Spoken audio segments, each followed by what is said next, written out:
आएगा नोटिस जमानत न होगी, अब पल्ले में गर कुछ अमानत न होगी। जब नोटिस आ जाएगा कि यमराज आ गए, पकड़ा, कहा तुमने क्या किया है अभी तक, देखा कि तमाम प्रकार का कुकर्म किया है, पकड़ कर ले गए सभा में, तमाम प्रकार की यातनाएं देने लगी। जब नोटिस आ जाएगा तो आपको प्रताड़ना से बचाने वाला कौन सी अमानत है? यही जो बैठ करके 7 दिन तक कथवा सुन रहे हो, यही अमानत है। यहाँ तो पैसा दे करके जमानत करा लोगे, लेकिन वहां पैसा नहीं चलता, वहां यही आपका चेक बन रहा है, समझ लो। इसीलिए कहते हैं आएगा नोटिस जमानत न होगी, पल्ले में गर कुछ अमानत न होगी। और बहुत समझाते हैं, संत लोग आते हैं, कहीं जाते हो तो यही कहते हैं भैया भगवान का भजन करो, नहीं मानोगे तो क्या होगा? कहते हैं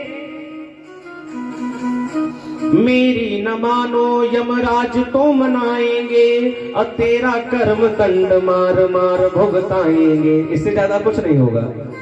नहीं मानोगे, भजन नहीं करोगे, फिर वही कुकर्म करोगे, तो एक दिन यमराज आके पकड़ पकड़ के मार के दुरुस्त करेंगे। आज नहीं मानोगे, कल तो मानोगे। कल जब पढ़ने लगेगा तब पता चलेगा। घोर नरक बीच दुख सहना पड़ेगा, काया कुटी खाली करना पड़ेगा। वैसे तो काया कुटी बहुत बढ़िया है, लेकिन अगर हम उसको लेकर के वो फंस गए माया में, तब फिर कल्याण नहीं होगा। इसीलिए कहते हैं कि भजन भगवान का करते रहो, जो करते रहोगे भजन धीरे धीरे, तो मिल जाएगा वो सजन धीरे धीरे। और सुखदेव जी महाराज आज परीक्षित जी को यही पावन कथा सुना रहे हैं, और सुखदेव जी ने इस खगोल के बारे में बताया। ये जो खगोल नीचे से पाताल से लेकर जो सबसे ऊपर तक की बात, पूरे ब्रह्मांड की तुलना की, उन्होंने बताया 50 करोड़ योजन का ये पूरा ब्रह्मांड है। इसमें 7 लोक नीचे की तरफ है, 7 लोक ऊपर की तरफ है। नीचे कौन कौन से लोक हैं? कहते अतल वितल सुतल तलातल रसातल महातल एवं पाताल। ऊपर कौन से 7 लोग हैं? कहते भू भुआ स्वा महाजना तपह सत्य, और सत्य लोक के ऊपर आकाश गंगा। ये ब्रह्मांड की रचना है। 50 करोड़ योजन का ये पूरा ब्रह्मांड है। और कहते हैं महाराज इन्हीं पूरे ब्रह्मांड में चर अजर पूरा जगत समाया हुआ है, अंतरिक्ष इत्यादि सब इसी में है। चर्चा कर रहे थे, बताया प्रत्येक तल में कौन कौन निवास करते हैं, कौन कौन से जीव रहते हैं, सबको बताया। और फिर बताते हैं कि इस पृथ्वी से 99,000 योजन नीचे यमराज की संयमनीपुरी है, जहां पर यमराज दंड विधान सुनाते हैं। नरक, जहां पर 28 प्रकार के नरक हैं, और नरकों का वर्णन करते हैं। कहते हैं 28 प्रकार के नरक हैं। तमिश्र अंधताम रमिश्र रौरव महारौरव सूकर मुख लाला भक्ष वैतरणी कुंभी पाक आदि 28 नरकों का वर्णन कर दिया। और कहा जो प्राणी जैसा कुकर्म करता है वैसे ही उसको नरक में डाल दिया जाता है। 2-3 नरकों का चर्चा करते हुए बताते हैं कि जो व्यक्ति दूसरे स्त्री का हरण करता है उसको तमिश्र नामक नरक में डाला जाता है। इस नरक में क्या होता है? कहते हैं इस नरक में लोहे को एकदम तांबे की तरह गर्म किया जाता है। जब लोहा एकदम जलने लगता है तांबे की तरह, उसी में ले जाकर के मनुष्य को चिपका देते हैं। जो दूसरी स्त्री का अपहरण करता है उसको ऐसे ही नरक में डालते हैं। और उसके बाद कहते हैं कुंभी पाक नरक। आजकल लोगों का बड़ा ज्यादा प्रचलित है ये चीज, मांसाहार जो करते हैं, मांस जो खाते हैं, दूसरे जीवों को ला करके बेसन में लपेट करके जो चाव से खाते हैं चटनी के साथ, कहते हैं उनको भी जब वो नरक में पहुंचते हैं तो बढ़िया वाला बेसन क्वालिटी का मंगाते हैं और बड़ा कड़ाहे में रख करके उनको भी बेसन में लपेट करके तेल में तल देते हैं। ध्यान देना, ये मजाक की बातें नहीं है, इसको समझो क्या महाराज जी ऐसे बता रहे हैं।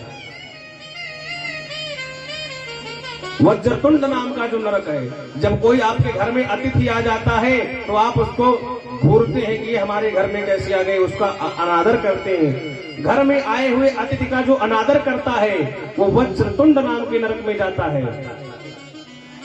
जहां पर बड़े बड़े गिद्ध आकर के उस आदमी की आंखों को नोच लेते हैं। ये खतरनाक नरक है। 28 प्रकार के नरक। और जब 28 प्रकार के नरकों का वर्णन हुआ, परीक्षित जी घबरा गए और चरणों में गिर पड़े। सुखदेव जी से कहने लगे, प्रभु कैसे कल्याण होगा, हैं? इतने खतरनाक नरक हैं, लोग जाएंगे तो बड़ी यातनाएं भोगनी पड़ेगी। इससे बचने का उपाय, नरक क्यों बनाए गए हैं जानते हो? सरल भाषा में एकदम समझना।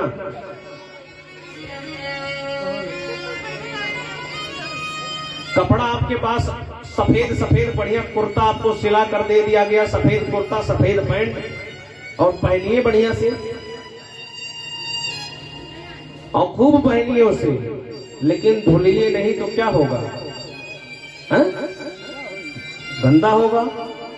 और गंदा हो जाए फिर भी ना धुलो, पहने रहो तो फिर और गंदा होगा। समय पर अगर नहीं धुलोगे कपड़ा तो गंदा होता चला जाएगा, फिर अंत में आप उसको धो ही नहीं पाओगे। फिर उसके लिए कहां ले जाना पड़ेगा?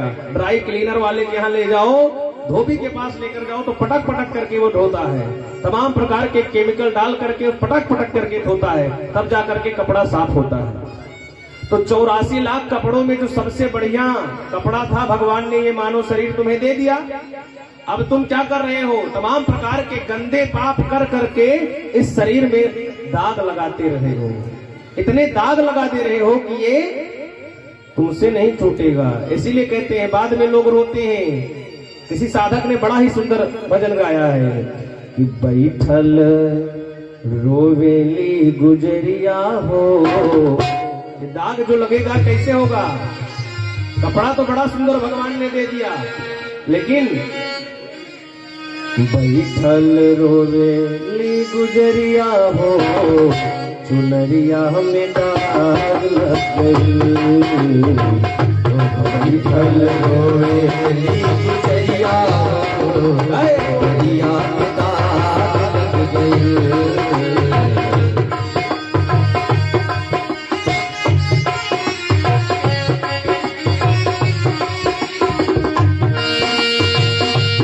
से ताली बजाते हैं।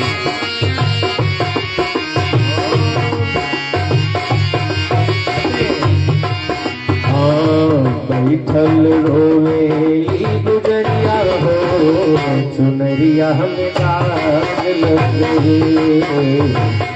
बैठल रोवेली गुजरिया हो, चुनरिया में दाग लग गई।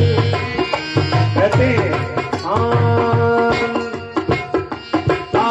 बकवन के हमरो संदेशवा, आयल बकवना हमरो संदेशवा, जाई के हमरो बाबा देशवा, जाई के हमरो बाबा देशवा।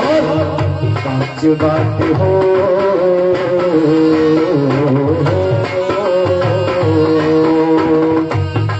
बातें हमरो उमरिया हो, चुनरिया में दाग लग गई। गुजरिया हो, चुनरिया में दाग लग गई। बैठल रोवे गुजरिया हो, चुनरिया में दाग लग गई। भाव से जय हो।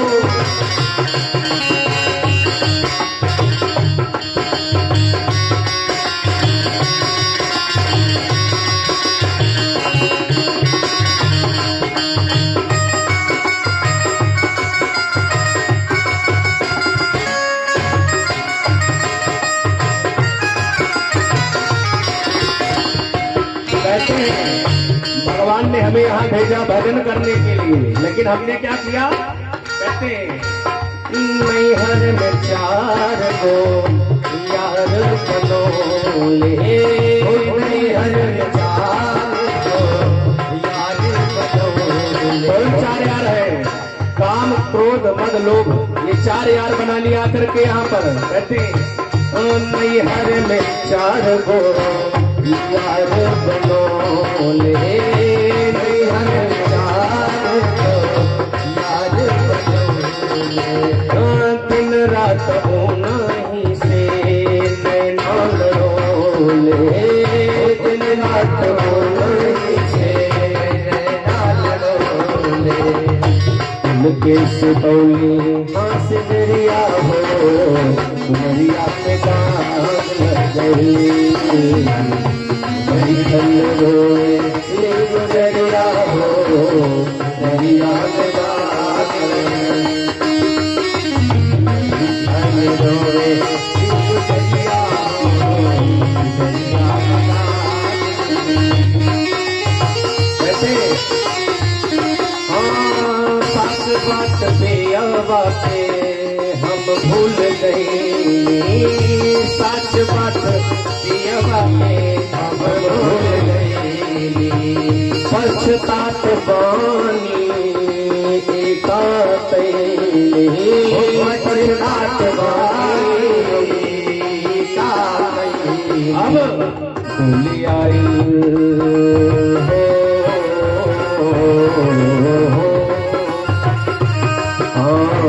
होली आई हमारी दुनिया, दुनिया पे दाग लगई,